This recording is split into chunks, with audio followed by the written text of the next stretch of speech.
Chaco Culture National Historical Park is a United States national historical park hosting the densest and most exceptional concentration of pueblos in the American Southwest. The park is located in northwestern New Mexico, between Albuquerque and Farmington, in a remote canyon cut by the Chaco Wash, containing the most sweeping collection of ancient ruins north of Mexico. The park preserves one of the most important pre-Columbian cultural and historical areas in the United States. Between AD 900 and 1150, Chaco Canyon was a major center of culture for the Ancient Pueblo Peoples. Chacoans quarried sandstone blocks and hauled timber from great distances, assembling 15 major complexes that remained the largest buildings in North America until the 19th century. Evidence of archaeoastronomy at Chaco has been proposed, with the sun dagger petroglyph at Fajada Butte a popular example. Many Chacoan buildings may have been aligned to capture the solar and lunar cycles, requiring generations of astronomical observations and centuries of skillfully coordinated construction. Climate change is thought to have led to the emigration of Chacoans and the eventual abandonment of the canyon, beginning with a 50-year drought commencing in 1130, comprising a UNESCO World Heritage Site located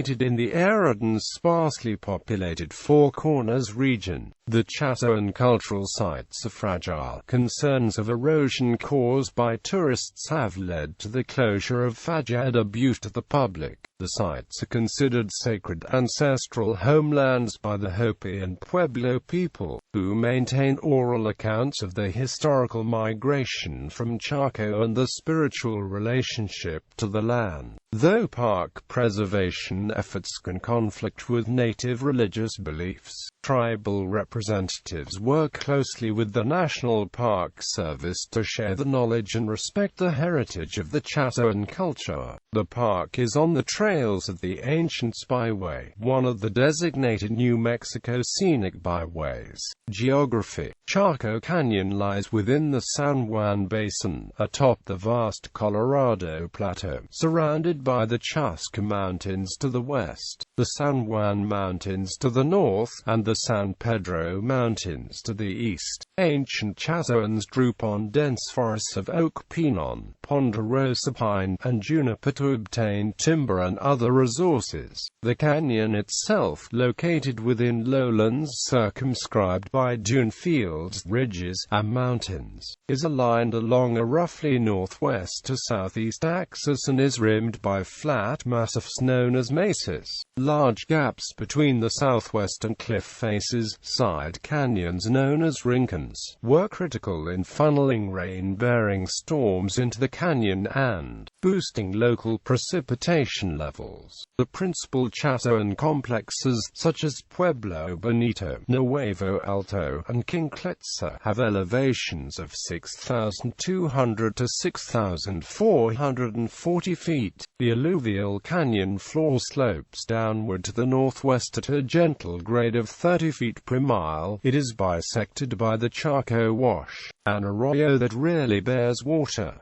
The canyon's main aquifers were too deep to be of use to ancient Chacoans. Only several smaller and shallower sources supported the small springs that sustained them. Today, aside from occasional storm runoff coursing through arroyos, substantial surface water, springs, pools, wells, is virtually non-existent. Geology: after the Pangean supercontinent sundered during the Cretaceous period, the region became part of a shifting transition zone between a shallow inland sea, the western interior seaway, and a band of plains and low hills to the west. A sandy and swampy coastline oscillated east and west, alternately submerging and uncovering the area atop the present Colorado Plateau that Chaco Canyon now occupies. The Chaco Wash flowed across the upper strata of what is now the 400-foot Chaco Mesa,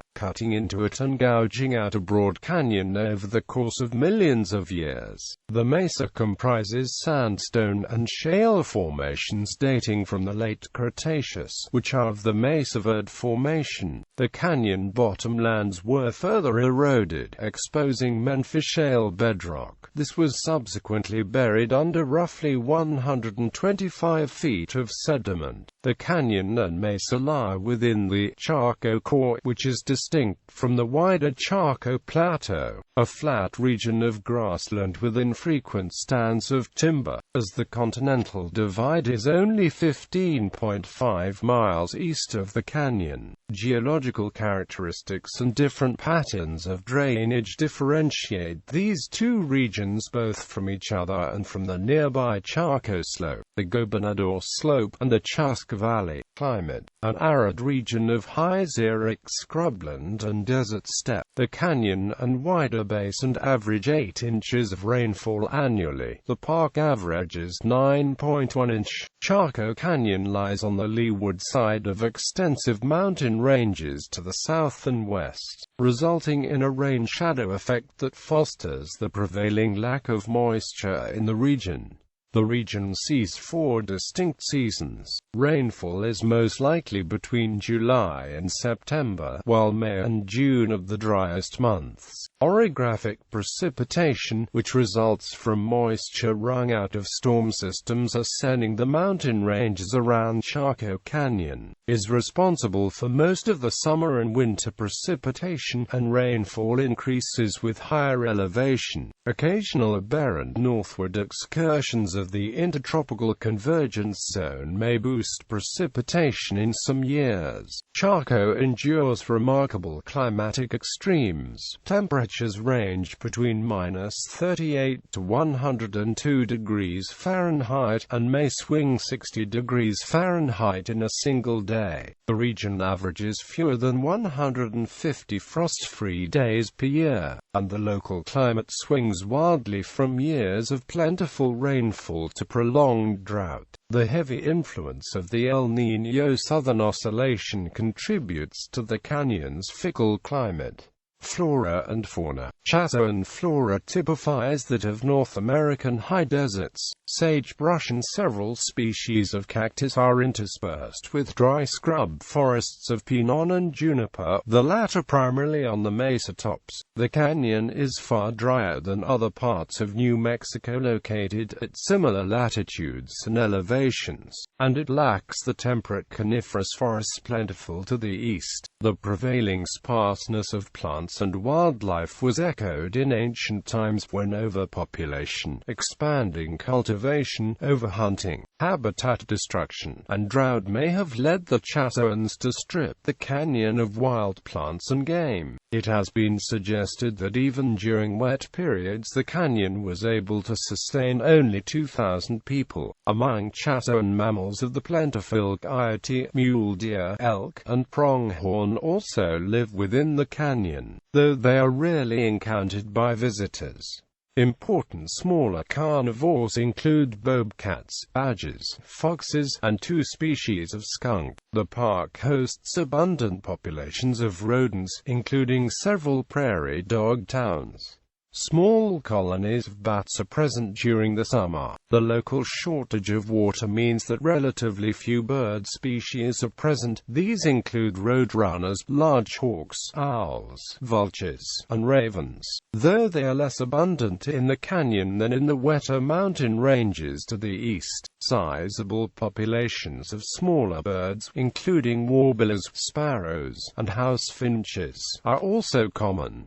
3 species of hummingbirds are present. One is the tiny but highly pugnacious rufous hummingbird, which compete intensely with the more mild-tempered black-chinned hummingbirds for breeding habitat in shrubs or trees located near water. Western rattlesnakes are occasionally seen in the backcountry, though various lizards and skinks are far more abundant. History. Archaic early basket makers. The first people in the San Juan Basin were hunter-gatherers. The archaic early basket maker people. These small bands descended from nomadic Clovis big game hunters who arrived in the southwest around 10,000 BC. More than 70 campsites from this period, carbon dated to the period 7,500 BC and mostly consisting of stone chips and other leavings, were found in Atlatl Cave and elsewhere within Chaco Canyon, with at least one of the sites located on the canyon floor near an exposed arroyo. The archaic early basket maker people were nomadic or semi-nomadic hunter-gatherers who over time began making baskets to store gathered plants. By the end of the period, some people cultivated food. Excavation of the campsites and rock shelters has revealed that they made tools, gathered wild plants, and killed and processed game. Slab-lined storage cists indicate a change from a wholly nomadic lifestyle. Ancestral Pueblones. By 900 BC, archaic people lived at Atlatl Cave-like sites.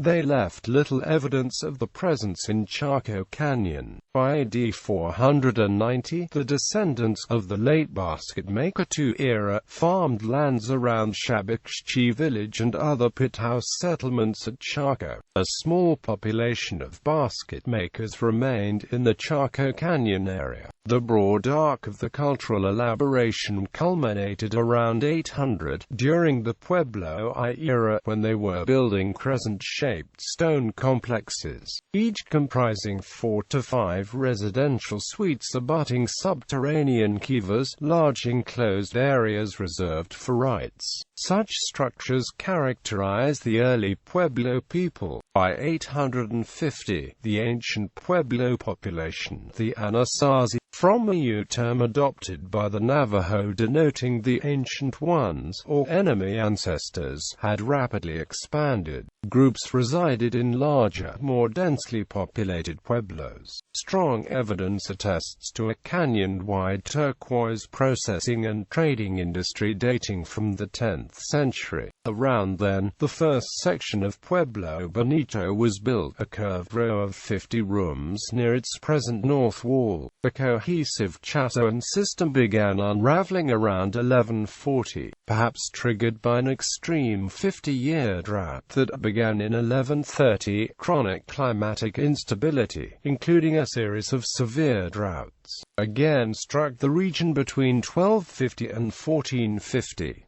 Poor water management led to arroyo cutting. Deforestation was extensive and economically devastating. Timber for construction had to be hauled instead from outlying mountain ranges such as the Chaco Mountains, which are more than 50 miles to the west. Outlying communities began to depopulate, and by the end of the century, the buildings in the central canyon had been neatly sealed and abandoned. Some scholars suggest that violence and warfare, perhaps involving cannibalism, impelled the evacuations. Hints of such include dismembered bodies, dating from Chatoan times, found at 2 sites within the central canyon. Yet Chatoan complexes showed little evidence of being defended or defensively sited high on cliff faces or atop mesas. Only several minor sites at Chaco have evidence of the large-scale burning that would suggest enemy raids. Archaeological and cultural evidence leads scientists to believe people from this region migrated southeast and west into the valleys and drainages of the Little Colorado River, the Rio Puerco, and the Rio Grande. Anthropologist Joseph Tainter deals at length with the structure and decline of Chaco civilization in his 1988 study The Collapse of Complex Societies. Athabascan succession Numic-speaking peoples, such as the Ute and Shoshone, were present on the Colorado Plateau beginning in the 12th century. nomadic southern Athabascan-speaking peoples, such as the Apache and Navajo, succeeded the Pueblo people in this region by the 15th century. In the process, they acquired Chatoan customs and agricultural skills. Few tribal groups also frequented the region, primarily during hunting and raiding expeditions. The modern Navajo Nation lies west of Chaco Canyon, and many Navajo live in surrounding areas.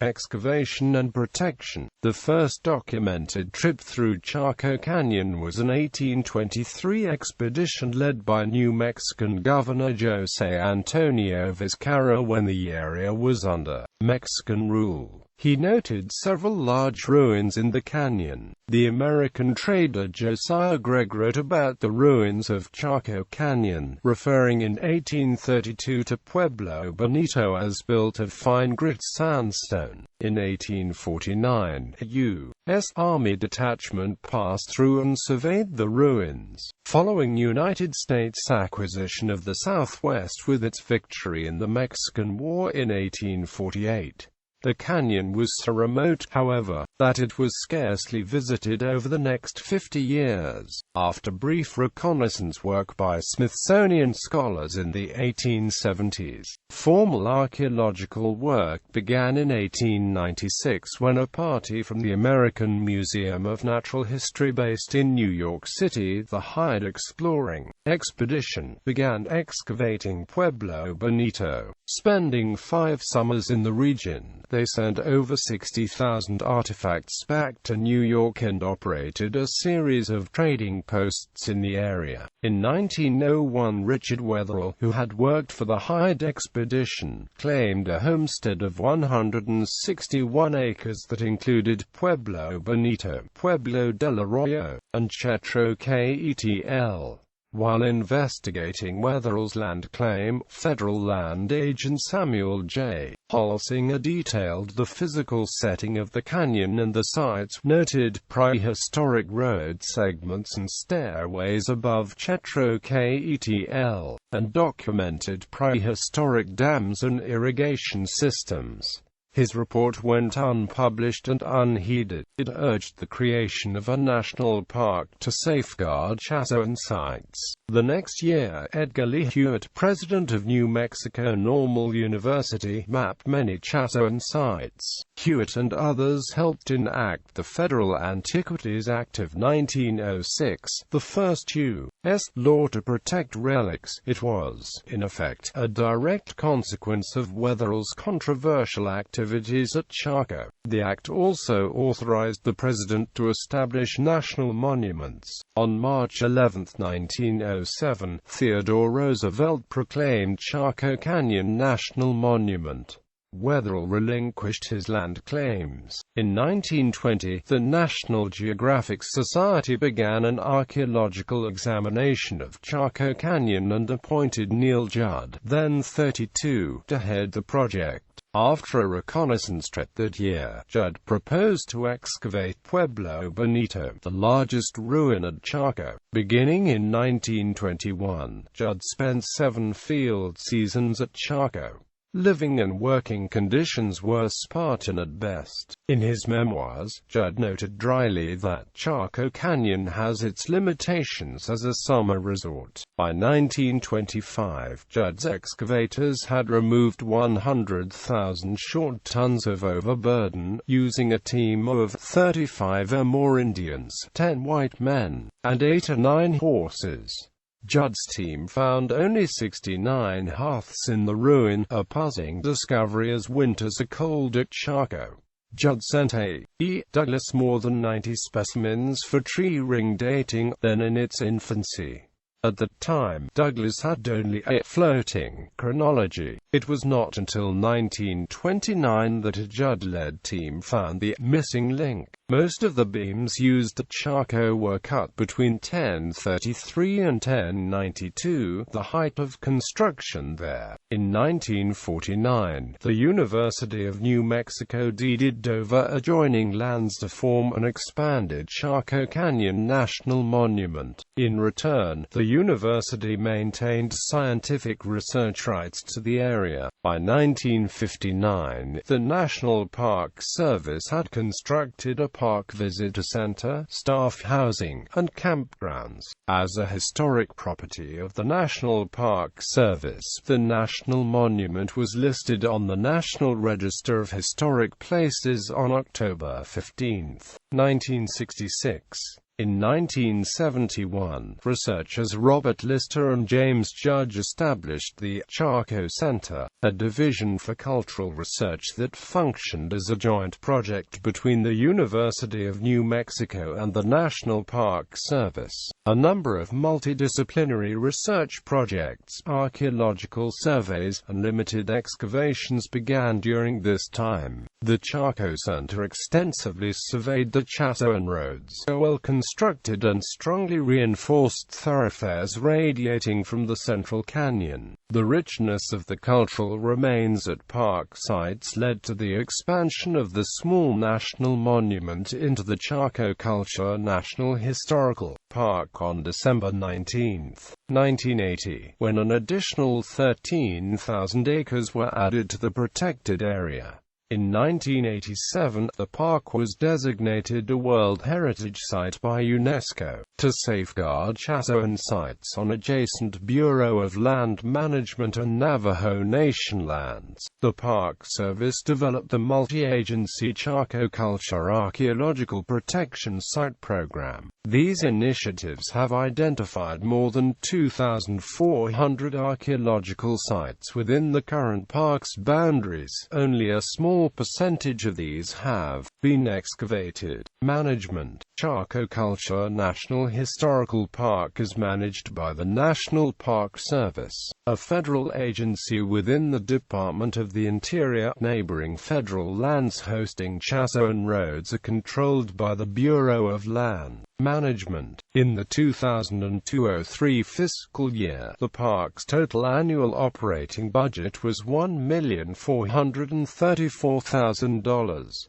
The park has a visitor center, which features the Chaco Collection Museum, an information desk, a theater, a bookstore, and a gift shop. Prior to the 1980s, archaeological excavations within current park boundaries were intensive. Compound walls were dismantled or demolished, and thousands of artifacts were extracted. Starting in 1981, a new approach, informed by traditional Hopi and Pueblo beliefs, stopped such intrusions. Remote sensing, anthropological study of Indian oral traditions, and dendrochronology, which left Chaco relics undisturbed, were pursued. In this vein, the Chaco American Indian Consultation Committee was established in 1991 to give Navajo, Hopi, Pueblo, and other Indian representatives a voice in park oversight.